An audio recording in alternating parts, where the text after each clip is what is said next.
नमस्कार भाई और बहनों। मैं अपना एक लेख आपके समक्ष प्रस्तुत कर रहा हूँ। मेरे लेख का शीर्षक है विक्रम सिंह एक श्रेष्ठ आईपीएस अधिकारी।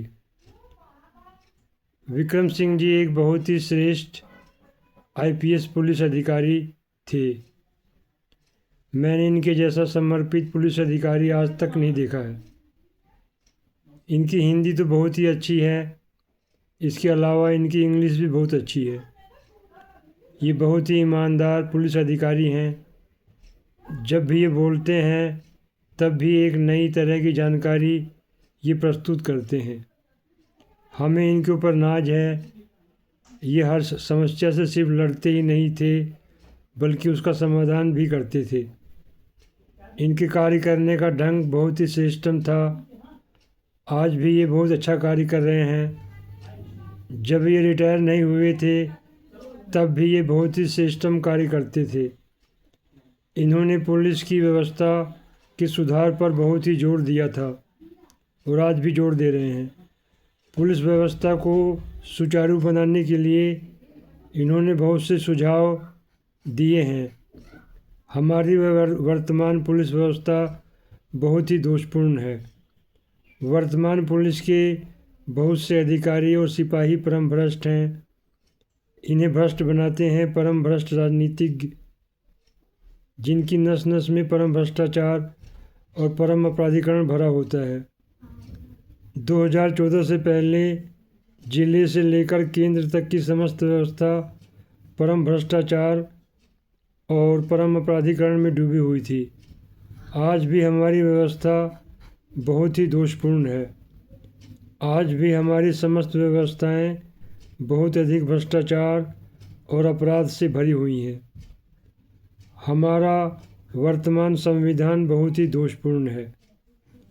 इसी दोषपूर्ण संविधान के कारण ही हमारी समस्त व्यवस्थाएं दोषपूर्ण हो जाती हैं। कांग्रेस पार्टी ने आज भी अपनी विचारधारा को बदला नहीं है। कांग्रेस पार्टी की विचारधारा देश के लिए बहुत ही खतरनाक है। कांग्रेस पार्टी ने ही हमारी समस्त व्यवस्थाओं को दोषपूर्ण बनाया था। आज भी ये पार्टी मुख्य विपक्षी पार्टी है। ये पार्टी भारत के लिए बहुत ही खतरनाक है।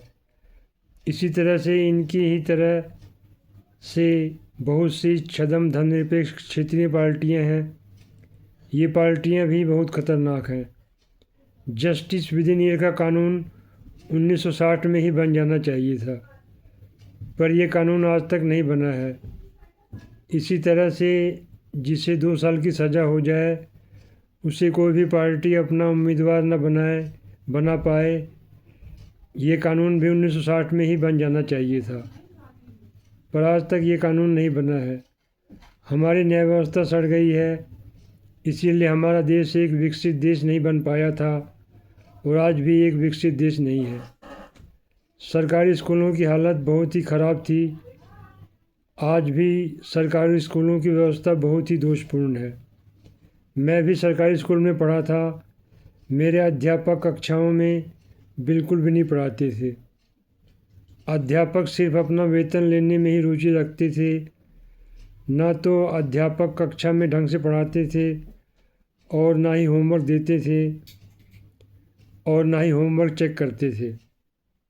मैं विज्ञान का विद्यार्थी था, पर मेरे अध्यापक कक्षाओं में बिल्कुल भी नहीं पढ़ाते थे, ना ही होमवर्क देते थे और ना होमवर्क चेक करते थे। प्रयोग भी ढंग से नहीं कराते थे। दोषपूर्ण शिक्षा व्यवस्था के कारण ही हमारा देश एक विकसित देश नहीं बन पाया था। आज भी सरकारी स्कूलों में गुणवत्तापूर्ण शिक्षा नहीं प्रदान की जाती है। 2014 से पहले सरकारी स्कूलों में शिक्षा एक परम मजाक बन गई थी। हमारा वर्तमान संविधान हमारी दोषपूर्ण शिक्षा व्यवस्था को ठीक नहीं कर सकता है। हमारी वर्तमान शिक्षा व्यवस्था आत्मगौरव को पूर्ण रूप से नष्ट कर देती है। विक्रम सिंह जी बहुत ही अच्छे विद्यार्थी थे। विक्रम सिंह जी पब्लिक स्कूल में पढ़े थे। पर इनके ऊपर भारतीयता की छाप बहुत ही गहरी है। पब्लिक स्कूल में पढ़ने के बाद भी इनके अंदर भारतीयता की भावना बहुत ही गहराई से समाई हुई है। एक बार एक पत्रकार ने इनसे पूछा था कि किसी भी अपराधी को अगर पुलिस के अधिकारी, सिपाही और पुलिस के स्टाफ के अन्य लोग क्या बड़ी आसानी से जेल के अंदर मार सकते हैं, तब इन्होंने कहा था कि नहीं, ऐसा नहीं है। राइट टू लाइफ एक फंडामेंटल अधिकार है। अगर कोई पुलिस अधिकारी किसी अपराधी को गैरकानूनी तरीके से मारना चाहे तो आज के समय में 1000 बार सोचेगा और उनके समय में सैकड़ों बार सोचेगा। विक्रम सिंह जी बहुत ही बेबाकी से देश में घटित हर तरह के अपराध का बहुत ही सर्वोत्तम विश्लेषण करते हैं और उसका सर्वोत्तम समाधान भी प्रस्तुत करते हैं। वो अक्सर टीवी चैनलों पर आते रहते हैं। उनकी बातें बहुत ही प्रेरणादायक और उत्साहवर्धक होती हैं।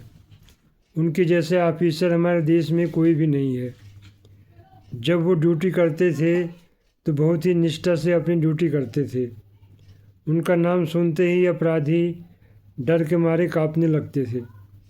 एक बार माफिया अतीक अहमद की पत्नी उनके पास आई थी और उसने उनसे अपने पति की जान बचाने की याचना की थी।